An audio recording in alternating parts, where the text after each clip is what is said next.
bonsoir à toutes et à tous et bienvenue dans l'émission F2M Toulouse. On est ensemble pendant une heure pour parler du TFC. Avec moi aujourd'hui, c'est la même équipe que la semaine dernière. C'est l'équipe type qui est présente avec en défense sur la feuille de match, c'est Ladiste et Yves. Comment ça va, Yves? Et ça va bien, bonsoir à tous. Au milieu de terrain, on a toujours notre trio magique avec Nathan, Oxens et Vincent. Comment ça, les gars? Ça va, super. Ça va, bonsoir à tous. J'adore quand tu parles comme ça fait vraiment plaisir. Je sais pas, j'ai des étoiles dans les yeux. C'est parce que t'as loupé un peu. Dit-il avec son petit masque, son petit casque. À la technique pour coacher tout le monde, c'est Elliot. Comment il va, Elliot? Yo, ça va très bien et toi? Ça va, merci. Et vous l'aurez peut-être reconnu sur ma droite, c'est Raphaël de EAG Actu qui est avec nous pour débriefer ce match entre Guingamp et Toulouse. Comment ça va, Raph? Très bien, merci à vous de l'invitation encore une fois. Plaisir. Alors je te rappelle que l'essentiel des gens sont censés nous écouter à la radio, donc vous l'aurez reconnu. Bah, c'est parce qu'il y a les vidéos YouTube, il y a les podcasts, il y a plein de choses. On a même du public ce soir parce qu'on a un futur membre de Good Morning Toulouse qui est avec nous pour venir voir. Un petit coucou Léo, vous le verrez pas, mais nous on le voit. La pub cachée pour Good Morning Toulouse. Exactement, c'est cadeau. Au programme aujourd'hui, les amis, les actus du club, les résultats des jeunes, pas trop, plus des féminines parce que c'est surtout les féminines qui ont joué. Ensuite, le retour avec Raphaël sur TFC Guingamp qui s'est déroulé samedi. Ensuite, ce sera la petite pause musicale et on retrouvera Karim Latrèche du groupe des supporters Les Léopards pour nous présenter QVI TFC, surtout nous présenter QVI. N'hésitez pas à réagir sur Twitter ou sur Facebook Live parce que Vincent vous suit le flux des commentaires, donc n'hésitez pas à l'insulter comme chaque semaine. J'attends toujours, ça vient pas. Il n'y a que Samuel qui a les faveurs des insultes. Allez messieurs, on est parti pour cette énième émission parce que je ne me rappelle pas du tout la combienième c'est. 128e. Exactement, merci. C'est parti les gars. Quel objectif avez-vous défini? Le maintien dans les 2 premières places. Dites-moi pas que c'est pas vrai! Messieurs, on va commencer cette émission avec 2-3 petites news. On va parler de Gabriel Sen, notre ancien capitaine qui est prêté à Copenhague et qui, c'est un petit peu compliqué pour lui en ce moment parce qu'il a disputé seulement que 3 matchs avec une seule titularisation. C'était en coupe du Danemark où il a pris un bon petit 3-0 et qu'il est rentré en jeu aussi sur le dernier match suite à une blessure. Très compliqué pour Gabriel Sen. Est-ce que ça vous étonne ou est-ce que vous êtes un peu surpris de ce début compliqué pour lui à Copenhague? On voyait qu'au TF c'était assez j'allais pas dire compliqué, mais c'était il n'avait pas le niveau qu'on attendait de lui. Donc là il arrive dans un club, on va dire où il a plus d'attentes envers lui. Il y a pas mal aussi de concurrence. Donc c'est une demi-surprise, on va dire, de le voir aussi peu performer. Après, étant donné de savoir qu'il a juste fait 3 matchs, c'est assez surprenant qu'il n'ait pas eu plus sa chance. Donc, c'est quand même un international norvégien, comme mine de rien. Même s'il ne joue pas titulaire avec la Norvège, ça reste il a le statut international. Ouais, puis même Copenhague, c'est niveau Ligue des Champions, si je ne me trompe pas, donc il y a quand même une hausse de niveau. Et comme tu l'as dit, Nathan, il est solidement barré par les 2 titulaires en force. Donc là, apparemment, il y en a un des 2 qui s'est blessé. Ouais, donc à voir s'il va en profiter ou pas. Mais peut-être qu'un retour à Toulouse cet hiver serait pas si mal. Oui, parce qu'il est prêté jusqu'en décembre. C'est pour ça aussi qu'on en parle, c'est qu'il est prêté jusqu'au mois de décembre, donc il pourrait potentiellement revenir. Et on sait que c'est un gros salaire du TF, c'est pour ça qu'ils sont séparés.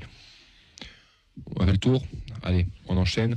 Coupe de France, messieurs, l'entrée en liste de nos Ligue 2. Je spoil un peu ta chronique, Nathan. Il n'y avait pas de match de la N3 parce qu'il y avait la Coupe de France. Le TF qui va rentrer avec toutes les Ligue 2 sur le 7e tour. Et on peut potentiellement avoir de beaux derbies. Alors, normalement, si je ne me trompe pas, messieurs, on devrait avoir le tirage au sort qui est fait par groupe, par région. Donc potentiellement des équipes qui sont dans l'Occitanie ou pas très loin. Et on a l'AS Muret qui est encore là, on a le Toulouse Métropole, on a Canet-Roussillon aussi en N2, on a Alès qu'on a pu commenter très dernièrement face à Cugnot. Est-ce que pour vous ça vous inquiète cette coupe? Enfin, ça vous inquiète, non. Est-ce que pour vous cette Coupe de France vous l'attendez ou bon, pas plus que ça et ça sera un peu du bonus pour nos joueurs? Ouais, c'est plutôt sympa. Moi, j'aime bien les matchs un petit peu face à des équipes de division inférieure. Il y a toujours un petit charme à la Coupe de France. Donc, en plus, ça fait longtemps qu'on n'a pas vu, on va dire, un derby, que ce soit en 32e quand on jouait en Ligue 1 ou en 7e tour. Mis à part les Girondins l'an dernier, on n'a pas eu de petits derbys régionaux, par exemple à Muret ou Toulouse Métropole. Ça peut être sympa. Il y a Rodez aussi, du coup. Rodez, j'attends ça avec impatience, de voir quel petit déplacement on pourrait faire de sympathique dans le coin.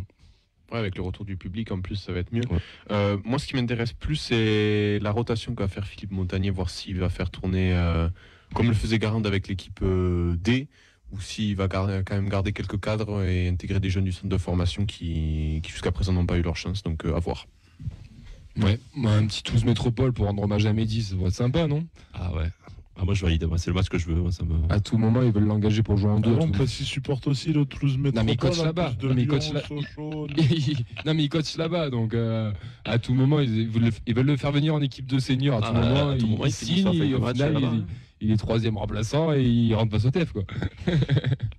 On l'embrasse bien sûr Mehdi. Peut-être qu'on le retrouvera ce soir, peut-être, je le dis bien. Messieurs, on enchaîne, Nathan, les résultats de ce week-end. Qu'est-ce que ça a donné?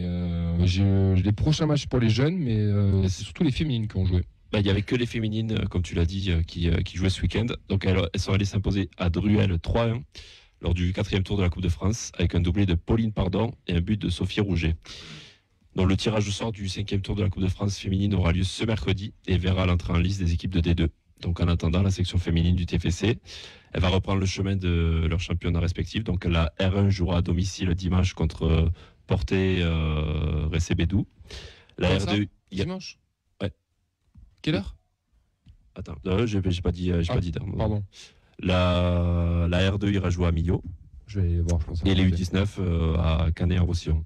Donc voilà pour les féminines. Et après, on retrouvera la semaine prochaine les résultats de la réserve qui recevra Fabrègues, donc dimanche à 15h sur l'annexe du stadium. Les U19 et les U17, quant à eux, ils reprendront le chemin de la compétition le week-end qui suivra. Donc les U19, ils recevront la SSE pour le choc entre le premier et le Dauphin. Et les U17, ils recevront Marignane, donc le 13 novembre à 15h au stadium sur l'annexe. Voilà pour le petit tour. Pas beaucoup de matchs, mais une victoire. Donc, ça fait toujours plaisir. Bah oui, bien sûr. On ne s'en prive pas. Messieurs, avant qu'on enchaîne sur le retour de match, on va accueillir notre chroniqueur expatrié dans le Gers, puisqu'il est en train de faire les foie gras avec ses grands-parents. Comment ça va, Mehdi? Oh là, ça va, tout va très bien. Le chroniqueur, je ne sais plus si on peut le dire. Vous pouvez le dire pour vous, mais pour moi, je ne sais plus si on peut le dire maintenant. Bah si, tu fais quand même partie de... Je suis moins régulier quand même, malheureusement. Eh oui, bah écoute, t'es un peu le Sam Sana de l'émission, quoi. Je suis content d'être avec vous, enfin un petit peu, quoi. Ben oui, bien sûr.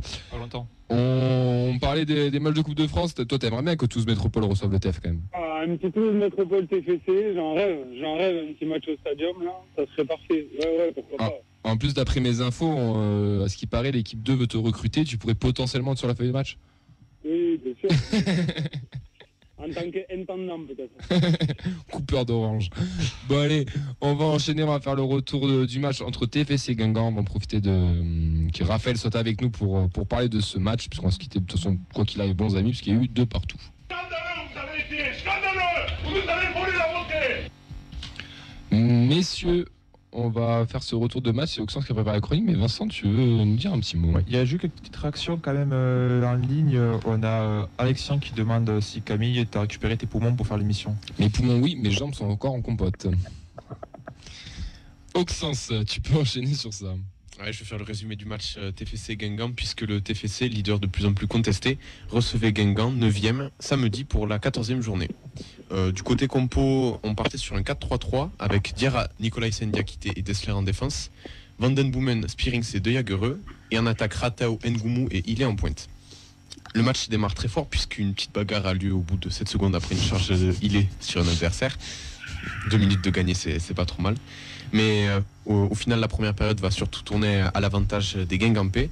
La première banderie sera allumée à la 25e minute lorsque Nchangama oriente son contrôle et sert parfaitement Pierrot, qui place sa tête en lucarne et va chambrer le COP toulousain. Et je vais m'attarder sur ce chambrage sur le COP toulousain, puisque ça va donner lieu à des jets de bouteilles, des tensions en tribune, des petites bagarres pour sortir les fauteurs de troubles, ce qui, je tiens quand même à le préciser, n'est pas une habitude au stadium. Vous serez d'accord avec moi, je pense. On en parlera un peu après, parce que Samuel Olivier a eu quelques commentaires assez fracassants. Je voulais en parler de Samuel Olivier qui a donné son avis. On en parlera après.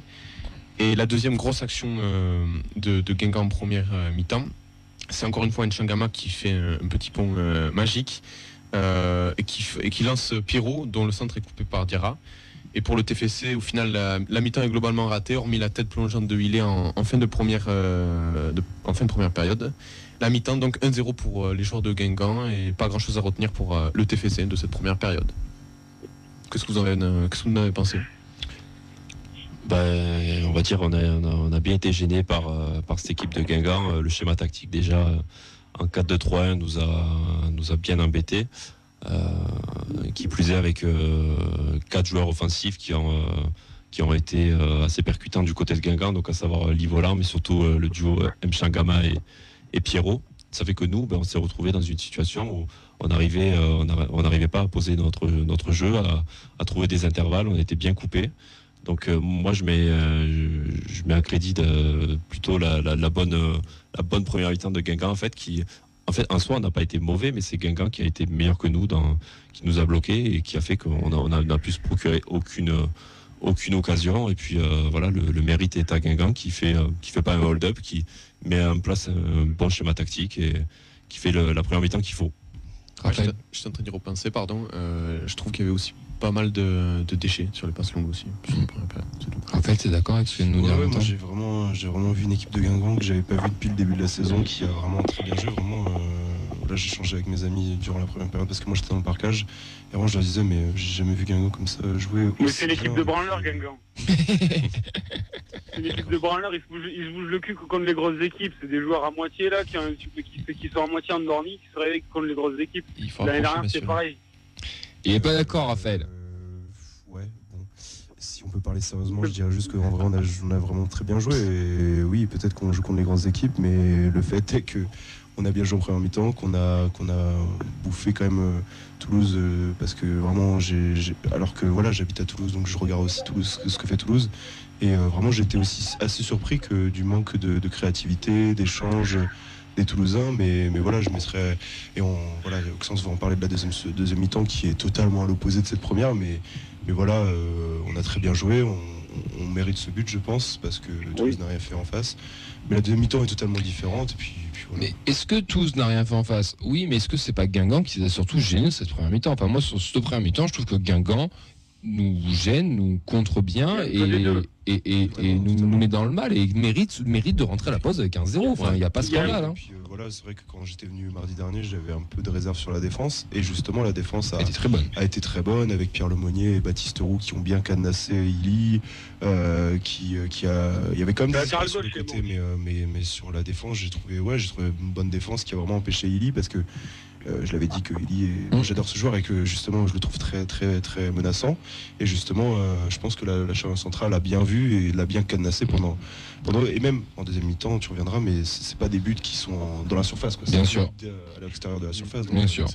Juste au-delà de la boutade, non, c'était absolument pas une critique parce que moi je pense que cette équipe là elle a des joueurs qui sont capables de l'amener, de la porter pour être mieux que ce qu'elle est. Voilà, c'est absolument pas un truc pour dire que Guingamp est nul, etc. Ils nous ont bouffé en première mi-temps, on s'en sort très bien avec 1-0. Il y a un penalty aussi non sifflé pour Guingamp, et ça c'est pas du résumé, mais il y a clairement un penalty pour Guingamp. Nicolas Hyssen sur Pierrot. À 2-0, mais il y a les joueurs Mchangama, c'est un super joueur. Andy Pierrot, il est atypique, mais c'est un super joueur. Le latéral gauche est pas mal du tout aussi. La défense, c'est plutôt... Ouais, c'est plutôt correct aussi. Et effectivement, ils nous ont beaucoup gênés avec Mchangama là, dans le milieu de terrain. Et puis alors, moi, c'est symptomatique parfois de nos mi-temps à nous, où on a tendance à s'endormir. Dès qu'on ne trouve pas de profondeur, c'est mort. Là, il jouait assez bas, là, quand il défendait. Et on arrive à trouver personne dans le dos. Et en fait, on fait tourner. Et puis après, erreur technique, ballon perdu. Et voilà, et on recule. Et ça, c'est des choses qui nous arrivent de temps en temps, voilà, où on a tendance à s'endormir, à faire tourner le ballon, mais passer dans les 30 derniers mètres, on n'arrive pas à trouver cette profondeur-là, et d'habitude on la trouve. Avec Ngoumou, Ratao n'a pas joué 50 fois, et il n'a pas été très bon là, mais voilà, on n'a pas trouvé ces joueurs-là dans la profondeur. Moi je trouve un manque de profondeur, en tout cas, voilà, pour déséquilibrer un petit peu plus de défense, ce qu'on a vu un petit peu plus en deuxième mi-temps. Yves, sur cette première mi-temps, t'as pas trop encore entendu. Qu'est-ce que t'en as pensé? Tu m'as pas entendu parce que moi j'ai vu que le résumé du match, donc je vais pas trop m'exprimer sur le contenu des mi-temps puisque je ne les ai tout simplement pas vus. Bon. Bon, on reviendra sur un point un peu plus général avec toi tout à l'heure. Auxence, je te laisse nous débriefer la seconde mi-temps et je te l'assure qu'on parlera un peu de ça, mais pas trop parce qu'on n'est pas là pour faire du scandale, mais il y a quand même un petit taquet qui est un peu trop gentil, un peu trop abusif. Ouais, on revient aux sportifs, puisque les hommes de Philippe Montagnier reviennent de la pause avec de bien meilleures intentions, malgré un poteau de Livolan à la 51e minute. Et le salut viendra de Spearings qui à la 58e minute place une volée dévastatrice et égalise. Et 4 minutes plus tard, c'est Ngoumou qui renverse la vapeur sur un centre tir que personne ne va toucher. Tout est relancé en l'espace de 4 minutes. Le TFC mène 2-1. Et alors que tout le monde pense que le match est plié, tout le monde s'apprête à fêter une nouvelle victoire, le AG pousse à l'image de la frappe de Pierrot, repoussée par Dupé à la 70e minute. Et en fin de match, c'est Nchangama qui surgit et qui crucifie le TFC en envoyant une patate d'anthologie inarrêtable. Toulousain et Guingampais vont donc se partager les points. Score final de partout. Est-ce que pour vous, ce nul est immérité ou pas? Allez, attends. Ouais, bon, on va dire, on en a parlé de la première mi-temps de Guingamp, on va dire la deuxième est peut-être plus à notre avantage.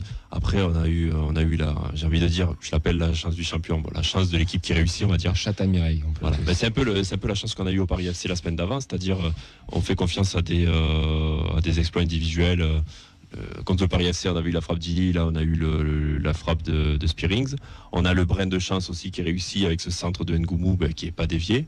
Mine de rien, on fait la différence en 2 minutes, on revient à 2-1. Donc pour moi, voilà, je pense dans toutes les têtes, on s'est dit, voilà, rien ne peut nous arriver aujourd'hui. Voilà, c'était sans compter, sans cette frappe guingampaise en fin de match. Après, au final, voilà. Chaque équipe, on va dire, a eu sa mi-temps. Dans l'ensemble, je pense que le nul est mérité. Je trouvais Guingamp qui nous a bien posé des problèmes et qui est venu avec des super intentions au stadium en jouant. Nous, on a un peu déjoué en première mi-temps. On a été plus à la hauteur en seconde. Mais voilà, dans le fond, on peut peut-être avoir des regrets étant donné qu'on mène à la 90e au 22-1. On se dit on peut faire un léger break avec l'équipe qui a derrière, étant donné que Sochaux n'a pas gagné le soir à Nancy. Donc il y a du regret, mais sur la physionomie du match, je pense que le partage des points est totalement logique. Ouais, ça, je suis d'accord avec toi. Au final, le match nul, on ne peut pas dire que c'est immérité. Mais ce qui est pénible surtout, c'est de prendre ce but à 2 minutes de la fin. Si on le prend 15 minutes avant et tout, bon, peut-être qu'il a une autre saveur. Mais ce qui est pénible surtout, c'est de le prendre à la fin et de se dire qu'on rate 3 points à quelques minutes près. C'est un peu ce but-là, c'est un peu inespéré côté guingampais et à la fois pas totalement immérité. Oui, pas totalement immérité parce que justement, tu l'as dit dans ton résumé que Livolan touche le poteau juste avant et moi je me dis, comme j'étais dans le parkage, donc à ce moment-là, on est en deuxième mi-temps, on est devant, je le vois, je fais ah ouais. Ça commence le karma parce que comme je disais à mes potes, je fais wow, on est trop fort, franchement on joue trop bien en première mi-temps. Je vois le poteau, je fais oh putain, ça commence à et quand je vois après les buts, je fais ah non, franchement.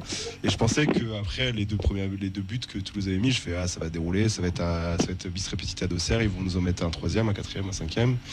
Et pas du tout. Et c'est vrai que oui, c'est salvateur ce deuxième but, cette égalisation, mais je pense que quand même.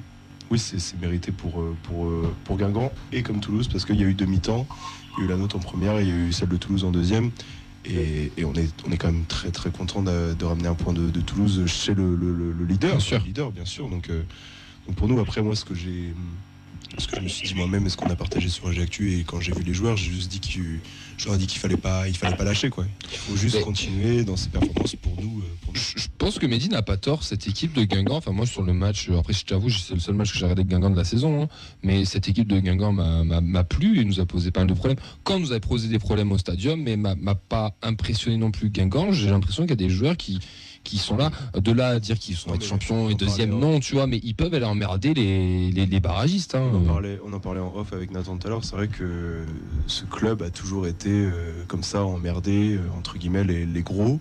Quand on était en Ligue 1, on aimait bien taper Paris. La Coupe de France en 2009, on bat Rennes qui est en Ligue 1 alors que nous on est en Ligue 2. Enfin oui, c'est vrai que je sais pas, il y a quelque chose dans ce club qui fait que l'ADN du club qui fait qu'on aime bien emmerder les gros. Et là, du coup, de se dire que venir au stadium, on est sur Bein à 15h, je sais pas, hein, franchement, si ça joue dans les têtes, c'est possible. Ça peut, parce que franchement, il y a des joueurs comme Mathias Phaeton, comme Mchangama, qui vraiment, j'adore mon club, mais qui, vu le niveau où on est, pour être plus, voire des joueurs de Ligue 1. Mathias Phaeton a failli être recruté, je le disais déjà la semaine dernière, le 31 août à Nantes. Donc je pense qu'il y a une volonté de se montrer, mais c'est pour ça que je leur ai dit à ma juste mesure et à mon humble niveau que voilà, il faut continuer parce que derrière il y a un club, il y a des gens qui travaillent, il y a des salariés, du coup il faut juste pas revivre la même situation pour nous que l'année dernière. Donc c'est pour ça qu'il faut continuer direct contre Bastia, après à Pau, enfin voilà des clubs qui sont moins prestigieux que Toulouse et il faut continuer, mais voilà, après moi pour revenir sur Toulouse, j'ai pas de problème là-dessus. C'était vrai que c'était un match de prime time, oui, à 15h sur Benin. Oui, on peut le dire. Oui, voilà, et donc Guingamp a venu faire les troubles faites, mais je pense que quand même Toulouse a su revenir et je pense qu'il n'y aura pas de souci là-dessus. C'est juste qu'il faut vite reprendre en main pour vous, je pense. Faut vite se remettre en question sur ce qui n'a pas marché et repartir de l'avant. Ouais. Et puis on va beaucoup tomber sur des équipes comme ça qui vont arriver. On l'a vu avec Caen, on l'a vu avec Guingamp, c'est ça. Et puis c'est des joueurs qui ont besoin de se montrer. Ils savent que tu l'as dit, c'est le match un peu le prime time de la Ligue 2. C'est des joueurs qui auront l'occasion de se montrer. Là aujourd'hui, N'Changama, il finit top meilleur but depuis le début de la saison de Ligue 2. On va tomber sur des joueurs qui Toulouse, ce sera un peu leur PSG de la Ligue 2. J'exagère un peu, mais ça va être le moment. Non, mais ça va être le moment de se montrer pour certaines équipes et on verra avec EI sûrement. On risque de se faire un petit peu bouger aussi. Après, c'est logique, c'est philosophique. Si t'es premier, c'est quand même 19 derrière. Voilà. Merci Roland. L'essentiel, c'est les 3 points. Mehdi, avant qu'on donne la parole à Vincent, parce qu'il a des réactions, est-ce que tu as quelque chose à ajouter, tout ça? Ouais, moi je serais peut-être à dire que s'il y a une équipe qui aurait pu mériter de gagner, allez, le 1% de plus, c'était même Guingamp. Sur la maîtrise, moi j'ai été pas mal déçu et j'appréhendais et on en avait parlé un petit peu sur Malik 2 parce que on a eu l'occasion de parler du TEF là sur le podcast de Malik 2 où moi j'attendais la réaction psychologique après ce 6-0 où tout le monde nous a censé, etc. Et il se trouve que après le 6-0, alors on est toujours devant, il n'y a aucun souci là-dessus et c'est voilà. Nous on fait 2 matchs nuls et Auxerre après avoir pris 6-0 s'en sort avec 2 victoires. Alors ils sont toujours derrière, moi j'espère et je pense qu'on va toujours finir devant eux, mais voilà, cette gestion psychologique après ce 6-0 là, on voit qu'elle n'est pas si facile que ça. Tout le monde nous voyait monstrueux, on n'est pas si monstrueux que ça et il va falloir continuer à se battre. Ouais, mais il y a une mentalité quand même, tu reviens du Paris FC où tu es mené de 2 buts d'écart. Là tu renverses le match où tu étais mal embarqué face à Guingamp aussi, donc c'est qu'il y a quand même une mentalité qu'on ne voyait pas la saison dernière aussi. Mais il y a toujours une mi-temps sur 2 où tu dors un peu, où tu t'endors. Voilà. Attention parce que dans 2 semaines vous jouez le Sochaux justement au stadium. Et Mehdi ne pourra pas y assister parce qu'il joue face aux féminines en même temps. Ne m'en parle pas. Donc n'hésitez pas à aller le voir avec son équipe de U15 sur l'annexe. Voilà, si vous voulez voir du vrai foot, vous allez sur l'annexe. Vincent. Ouais, quelques réactions sur le Facebook Live sur le match. Pour Henri, la première mi-temps a été affligeante.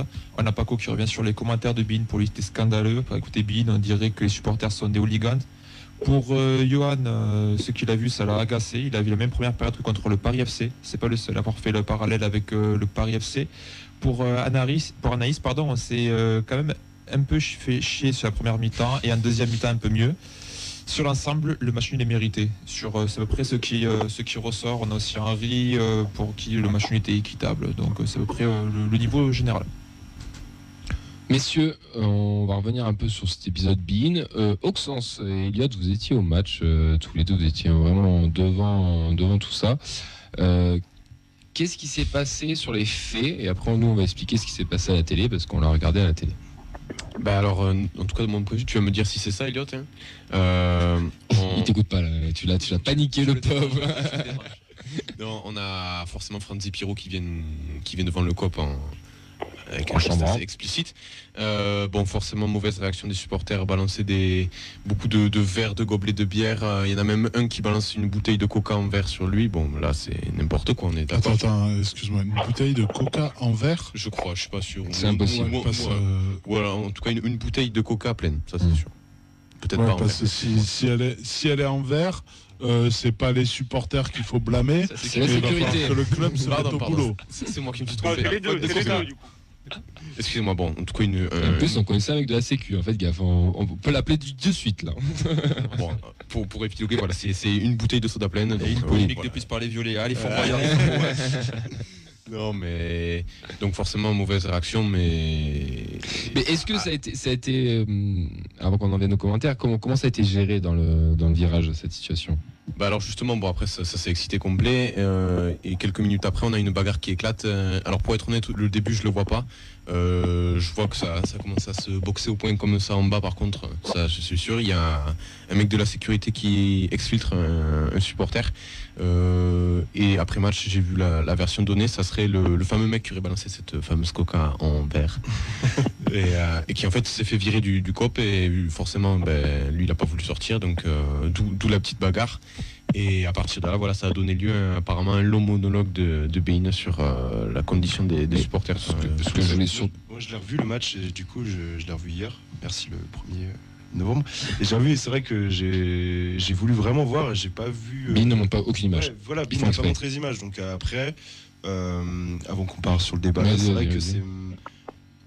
Moi, en vrai, j'étais d'accord sur le fond dans ce qu'il dit, que c'est vrai que quand il y a un but du TEF et que c'est des très belles images, et c'est vrai que voilà, il faut faire. Enfin, on l'a vu de ce qui s'est passé même en Ligue 1 avec les bouteilles. Donc c'est vrai que j'ai un peu de retenue là-dessus, mais c'est vrai que c'est marrant aussi que Bein parle de ça sans montrer les images. Ouais.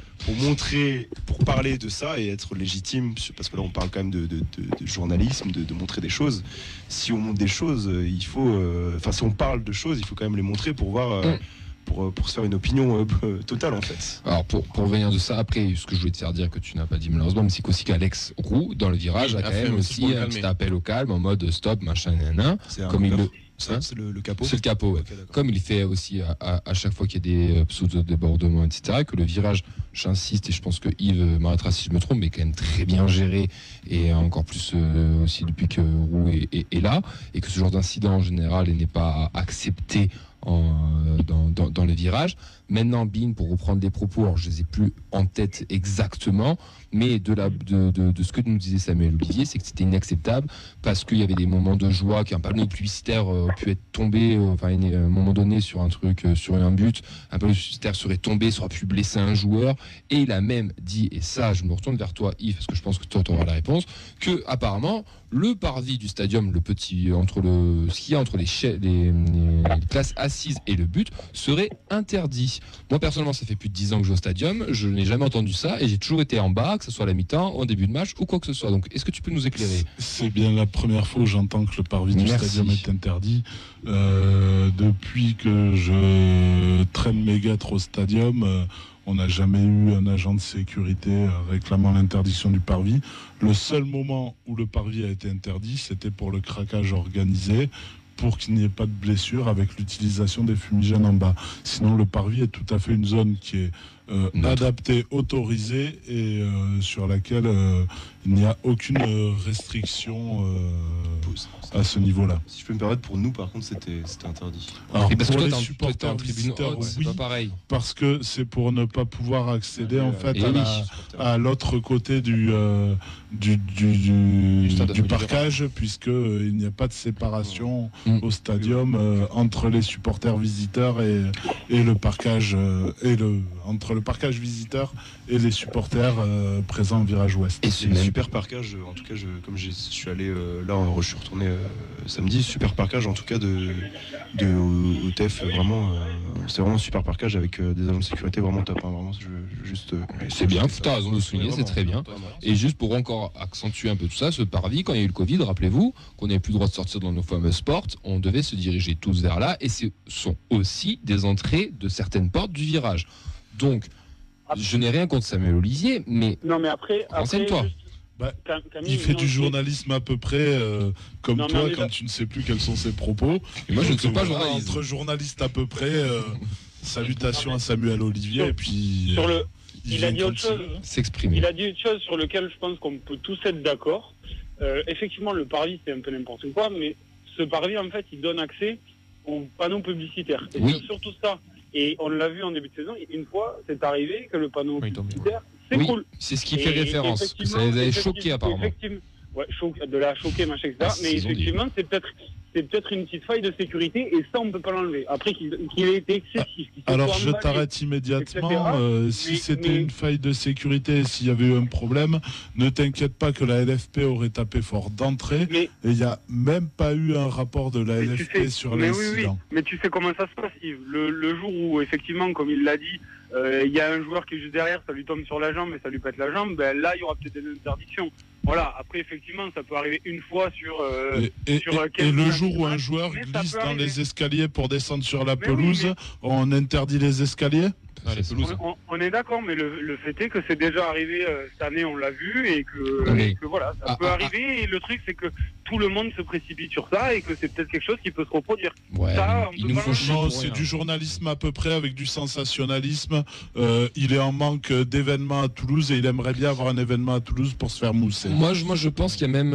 Enfin, vas-y, Oxens. Passif, ouais. Non, juste, je voulais juste terminer sur ça. Moi, il y a un truc qui me choque particulièrement, c'est qu'il dit que c'est tout le temps comme ça au stadium. Et à l'écouter parler, on dirait que... Parce qu'il fait référence au but de Ratao, qui est d'ailleurs la photo d'accueil du site officiel, ou qui est avec les supporters, mais là ça gêne personne, parce que c'est une nièce de joie. C'est l'une des seules fois où il y a un problème. Mais puisqu'est ce qui fait la bonheur la beauté aussi du foot. Hein, putain, il y a déjà eu des chambrages comme ça. Moi je me souviens de Michy Batshuayi sautant dans le virage, où ça a chauffé effectivement, mais à quel moment un joueur se permet de sauter dans le virage pour aller chauffer les supporters Voilà, donc à partir de ce moment-là, on fait quoi? Michy Batshuayi n'avait pas été sanctionné, et là, sous prétexte que c'est des supporters, qui plus est des supporters de foot, forcément il y a problème.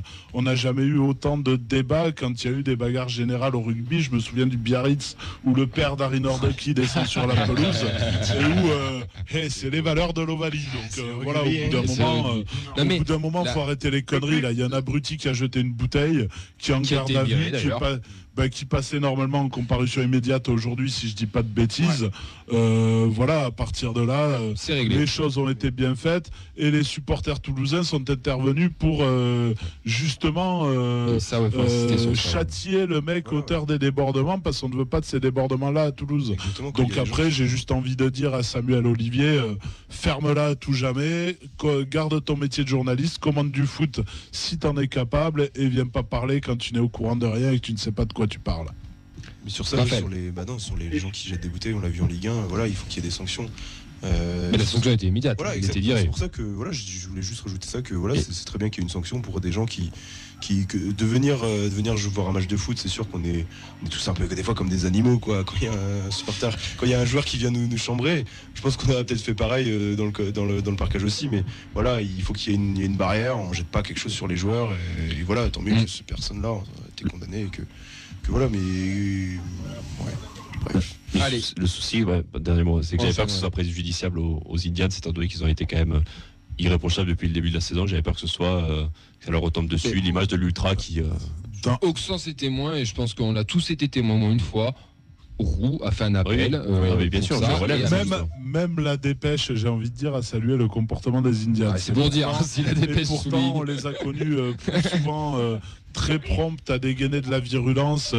Rappelons-nous des articles après le TFC Lille où ils chargeaient les supporters toulousains quand tout le monde ne comprenait quand tous les gens qui étaient présents ne comprenaient absolument pas cet article, puisque c'était absolument pas ce qui s'était passé. Pour conclure avec l'histoire de Bein, faut pas oublier qu'il y a quand même un petit passif avec Bein. C'était l'histoire avec Amin Adli en début de saison contre Bastia.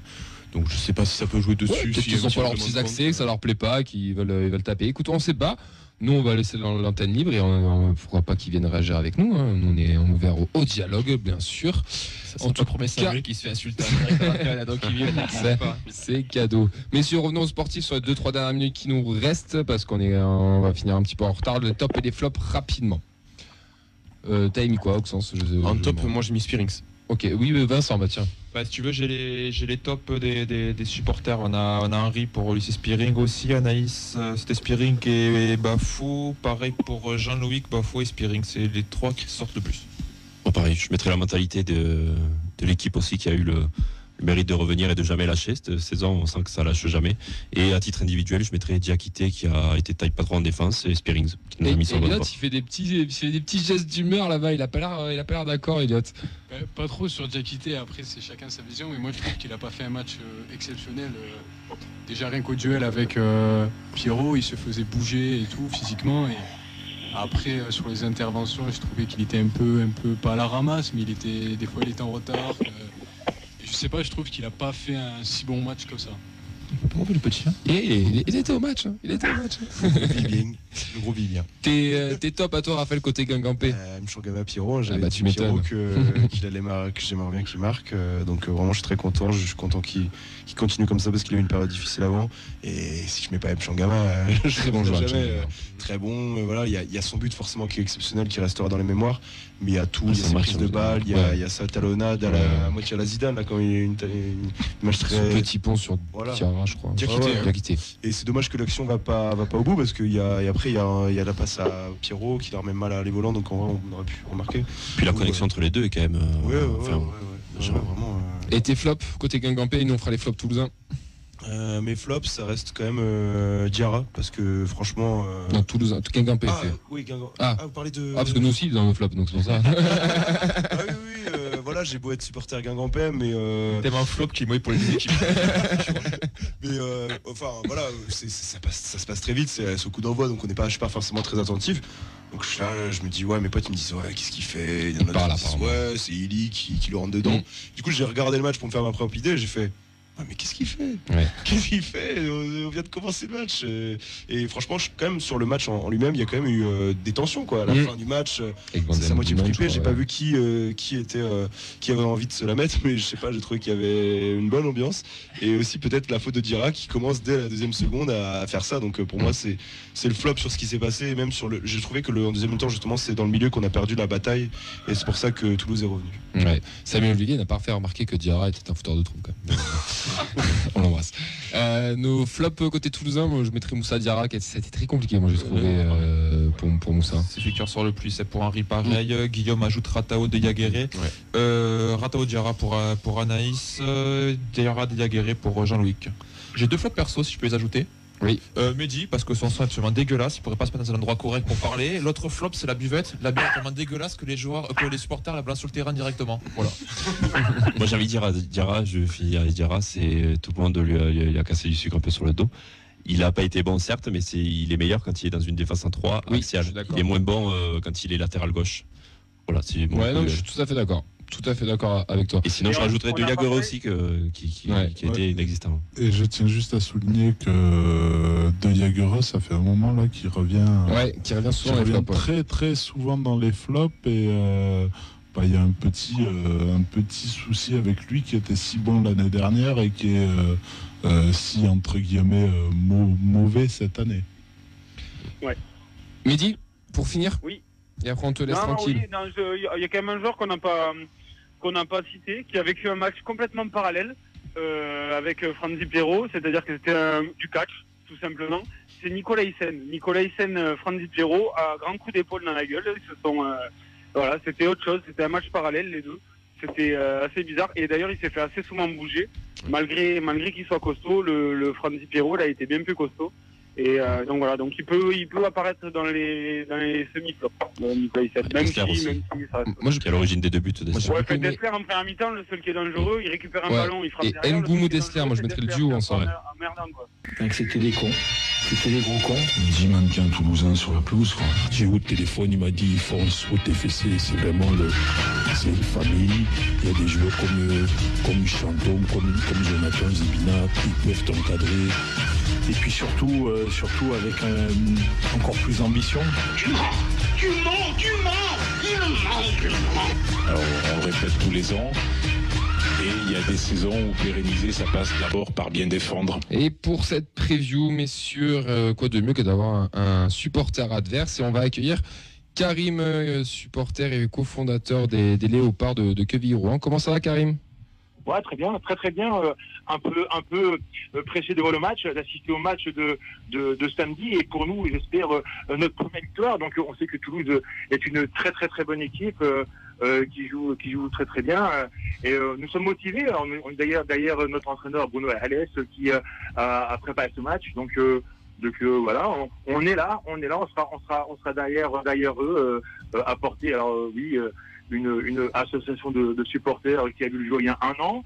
On a suivi notre équipe des années avant en Coupe de France. On a fait une excellente coupe avec une direction, je dirais, à la hauteur qui s'est menée à un projet cohérent. On remercie M. Mallet qui est derrière ce très beau projet. Bruno Alès qui nous a permis de monter en Ligue 2 et toujours aujourd'hui un maintien en milieu de tableau. Une défaite contre Rodez 3-0. Voilà, on apprend, on est là, on est derrière, il y a une cohésion et voilà quoi. Karim, déjà plein d'infos, t'as démarré comme un fou, mais c'est cool, t'as raison.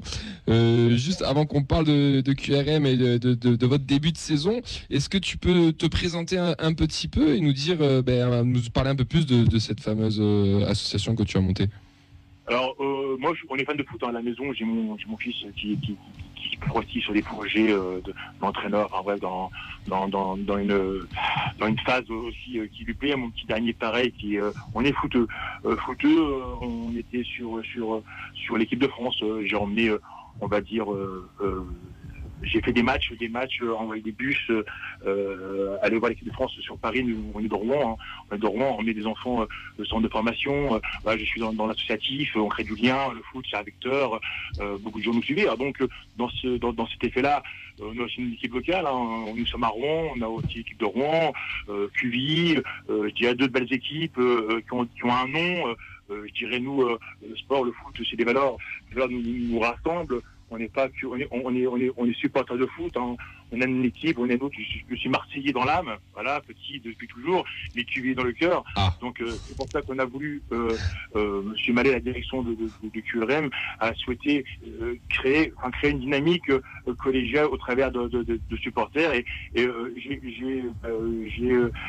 j'ai été approché, discuté, on a essayé de créer cette dynamique-là aujourd'hui. La Covid nous a écarté du terrain, nous a arrêté cette dynamique-là qu'on a repris il y a quelques mois.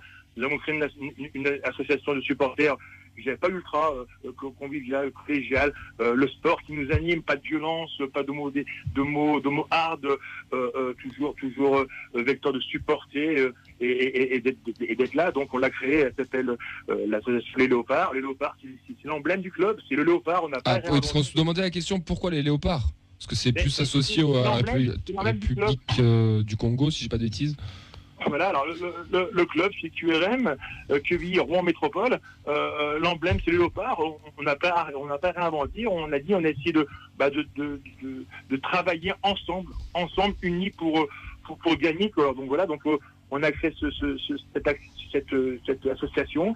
Nous sommes une 50aine d'adhérents qui venons. Alors voilà, on essaie de fédérer au travers d'actions, d'un tifo qu'on a mis en place lors de la coupe, là aujourd'hui, d'une mascotte pour essayer d'animer, de véhiculer un petit message, de dire voilà, passer un bon moment avec les enfants, la famille, des aînés. Et aujourd'hui, ce club est né. De jour en jour, des adhérents viennent voir, la curiosité de dire voilà, venir partager un moment, le foot chez nous, quoi. Dis-moi, Karim, comment tu juges le début de saison de QVI sur ce championnat de Ligue 2 après ces quelques journées qui sont passées? Moi, je dirais très bien. Bruno Alès a vraiment mis en place une équipe. Alors, une équipe qui a été renouvelée. Je dirais c'est de travailler ensemble, chacun a des qualités qui arrivent dans un groupe, c'est de trouver pas sa place, parce que sa place ils l'ont trouvé. Je pense qu'on était dans le 8e, Rodez, on descend à la 15e place, je crois. On n'est pas très loin du premier, la 10e place. Je dirais que là, en ce moment même, en Ligue 2, sincèrement, pour nous, on est fiers. On est fiers d'avoir une qualité de jeu. On a fait une victoire, c'est chaud. Rodez on perd, Toulouse on va être derrière. on a un derby de Caen le 21 où on se prépare pour ce derby-là.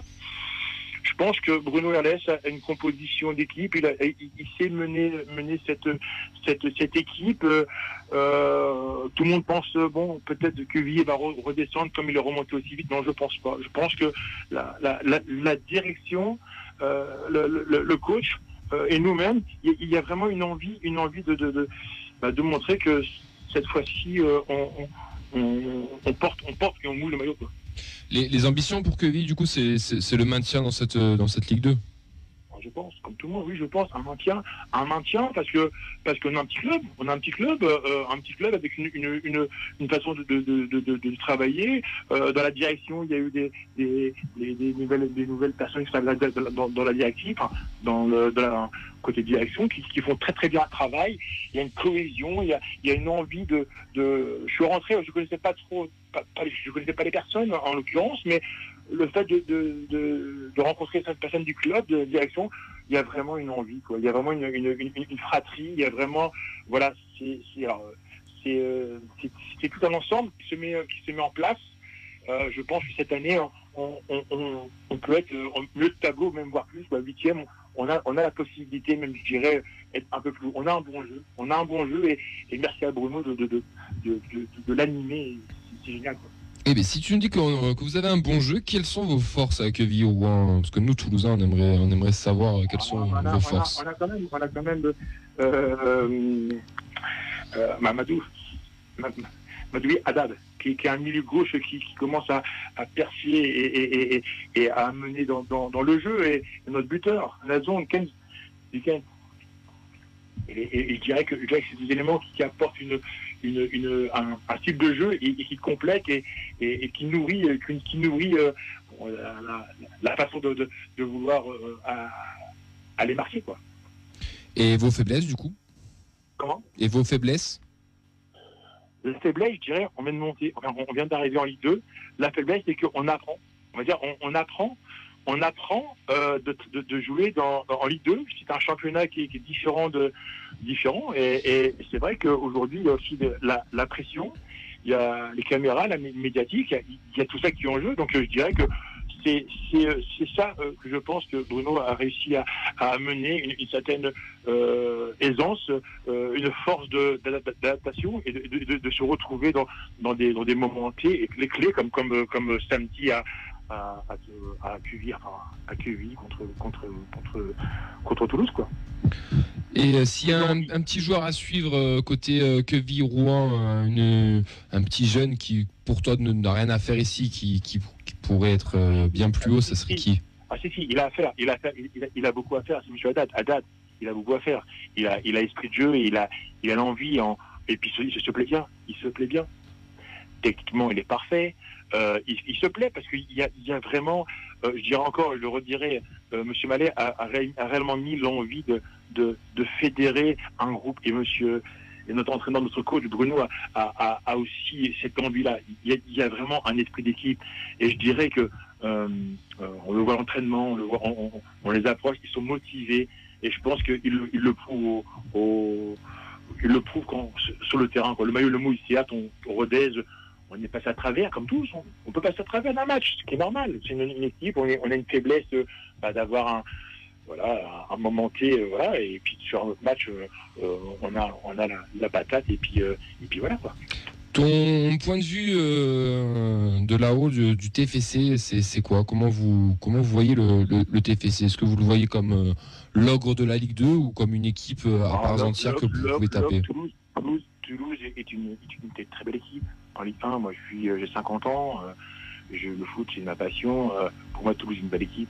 Il y a la Ville Rose, et c'est vraiment un esprit de jeu collectif. Il y a de très bons joueurs. Je pense que c'est un club qui devrait être au haut des tableaux. Enfin, c'est normal. C'est juste James Ali, c'est un buteur. Voilà. Aujourd'hui, je dirais que on a affaire à une belle équipe. Voilà. Je pense que c'est vraiment, ce sera un beau match, un très beau match de Ligue 2. Je pense on sera là, on sera dans les tribunes à animer avec nos supporters, nos banderoles. Voilà, on sera là, mais ce sera un très beau rendez-vous. Bien sûr, une belle fête du football. Oui, c'est ça. Et c'est ce qui me dit. J'entendais à la radio avant ça, quelqu'un bouteille à la main, comparaison immédiate. Non, il faut arrêter tout ça, les débordements. Je pense que même le sport aujourd'hui, le football, va montrer des bonnes choses. Et voilà, je pense qu'on va assister à un vrai match, un bon match. Je souhaite et je porterai mon équipe QRM. On chantera tout au long du match, mais ce sera dur. Ce sera dur. Mais je pense que Bruno a mis en place motiver ses joueurs pour dire voilà, aujourd'hui on mouille le maillot. Donc c'est pendant 90 minutes, il faut être dur, il faut être bon. Voilà, c'est ce que je me dis. Mon pronostic, je dirais voilà. Attends, avant de partir sur les pronos, j'ai une dernière petite question pour toi. On va faire les pronos tous ensemble après. Mais est-ce que tu penses que d'un point de vue extérieur, ce qui nous intéresse aussi, parce que nous des fois on n'est pas toujours objectif, parce qu'on est vraiment dans l'actualité de notre club, est-ce que tu penses que le TEF a les armes cette année pour pouvoir réaccéder à la Ligue 1 ? Est-ce que tu penses que le Toulouse Football Club a les armes d'un point de vue extérieur pour pouvoir accéder à la Ligue 1 ? Il y a une passion. Moi, Toulouse, voilà, il y a Toulouse. On parle de la Glore Rose. Voilà, j'étais à Toulouse. Pour moi, je dirais, il y a une motivation. Il y a un public chaleureux. Il y a tout ça qui fait. Je pense que Toulouse sera avec QRM deuxième pour moi en Ligue 1. Ouais, je rigole quoi. Mais oui, Toulouse bien fait. Au contraire. Voilà, c'est une très belle équipe. Elle a joué en Ligue 1. Elle connaît. Voilà. Bon, maintenant il y en a qui descendent, qui remontent, voilà. Mais c'est une équipe qui devrait être en Ligue 1 et ça j'en découle pas. Quoi. Même si je suis QI, mais voilà, c'est une très belle équipe et c'est un plaisir d'aller voir ce match-là avec mes deux gamins, mon fils a dit d'avant, par parcours pour devenir entraîneur et tout de suite. Donc c'est un plaisir d'aller voir cette belle rencontre. Il y aura du public, on attend des supporters. Il fait combien le stade de Quevilly-Rouen ? C'est pas... Le stade de Quevilly, il fait combien de places ? Supporters, oui, si je me rappelle. À peu près. Hein. Avoisiner les 6 000, 5 000, si je me rappelle bien. Sinon, je pense que... Attends, Vincent, tu nous le cherches. 5 000. J'ai 12 000, moi, Robert Diochon, c'est bien ça ? Combien ? Robert Diochon, 12 000. 12 000. D'accord, oui, donc ça peut mettre un petit peu de serveur derrière... Et après, nous sommes aussi dans un bastion, enfin... Il y a la ville à côté, nous jouons sur le même terrain. Nous avons notre équipe qui est à côté. Le sport en Normandie, il y a beaucoup d'équipes. On a des derbys qui vont arriver. Une autre équipe qui joue en national, certes, mais il y a une passion que Quevilly a montré qu'il est devenu une grande équipe. Dans l'année passée en Ligue, en Coupe de France. Oui. On l'a suivi jusqu'à Paris, contre Lyon, la finale. Bien sûr. Et on remercie aussi notre président, M. Mallet, qui sait gérer qui a su gérer cette belle équipe et dans la direction, et ça il faut le dire, c'est ce qui fait aussi un grand club, savoir la gestion d'un club et d'apporter à moment T une façon et aujourd'hui on le voit quoi. Messieurs, avant que Karim nous donne son pronostic, supporter toulousain, Quevilly-Rouen, c'est samedi à 19h, si je dis pas de bêtises. Quel est votre pronostic, messieurs ? Un petit 2-0. Avec 2-0, il est Spearings. Ah, donc Karim ne t'a pas convaincu, toi. Auxence. 2-0, il est Vandenboomen. Yves. 4-0, doublé de Hillé, but de Spearings et un but de Nicolaisen, passé toujours très proche en ce moment. C'est vrai que sur les corners, il est pas mal. Vincent. Alors, je suis de Mehdi, 2-0 avec Cadeau et Bibiche. Moi, je vais dire 1-0 seulement, but de Ratao. Karim, écoute, c'est normal que nous ici on soit un très optimiste. Toi, qu'est-ce que tu pronostiques pour samedi ? Moi, je dirais un but à la 78e minute de notre joueur Haddad. Donc 1-0 pour Quevilly-Rouen ? On a dit Haddad, oui. Je le vois. On va jouer serré, je pense, parce que la très belle attaque de Toulouse, une très belle équipe. On va ressentir une pression énorme. Je pense qu'on va avoir un compte favorable et on ira ramener l'équipe la victoire. C'est mon pronostic et voilà. Bah, écoute, tu as raison. Ce sera un très beau match avec une très belle équipe de Toulouse et malheureusement en Normandie, un plaisir d'aller au stade toulousain pour porter un jour notre équipe. Mais voilà, pour moi c'est un plaisir de vous recevoir chez nous en Normandie et fêter ensemble la passion du sport parce qu'elle nous rassemble. Voilà. Eh ben c'est gentil. Juste pour finir, parce qu'on arrive à la fin de cette émission, on va te remercier quand même. Mais juste, j'ai oublié le pronostic d'Eliott. Eliott, qu'est-ce que tu pronostiques pour ce QVI TFC? Bon, alors, j'ai pas vu le jeu de QVI, mais je vois un petit 2-0. Et pour les buteurs, allez, doublé Tillet. Bah, tu vois, depuis qu'il est au stade, on y connaît les joueurs. C'est beau, ça. C'est beau. Karim, on va te remercier, on va te laisser. Merci à toi, Karim, d'avoir participé à l'émission. On te souhaite un beau match pour samedi et à bientôt. Merci à vous, merci beaucoup et au plaisir et puis bonne continuation et merci de votre émission que je ne regrette pas, mais aujourd'hui que j'ai pris connaissance et je ne manquerai pas de la suivre par la suite. C'est gentil, merci beaucoup, Karim. À très bientôt. Merci bien. Ciao. Juste pour avant de finir cette émission, Sens, et après on vous libère. Ouais, on devait faire un quiz, bon, du coup c'est terminé. Du coup, je vais terminer par une petite info. Du coup, qui c'est qui l'a gagné? Enchaîne, on n'a pas le temps. On termine, donc du coup, un petit rendez-vous pour demain si jamais vous avez rien à faire. Les joueurs du TFC. Coucou les chômeurs. Allez, les vacanciers, en vacances, mesquines. Les joueurs du TFC seront en séance de dédicace au centre commercial de Leclerc de 16h30 à 17h30. Lequel? Il y aura aussi celui du CGR là. Il y aura aussi un tournoi de FIFA 22 avec Bafodé Diakité, Moussa Diarra et Nathan Ngoumou. Donc venez nous voir. Les meilleurs sur FIFA. Allez, je pense qu'on va congé demain. Allez. Et vous avez vu une petite tête apparaître, et c'est Léo, c'était notre fameux public qui a mis le casque pour pouvoir écouter Karim. On vous laisse, on a beaucoup trop débordé. Merci Yves, merci Nathan, merci Oxens, merci Vincent, merci Eliott. À la semaine prochaine sur Radio Occitanie 98.3. Bisous.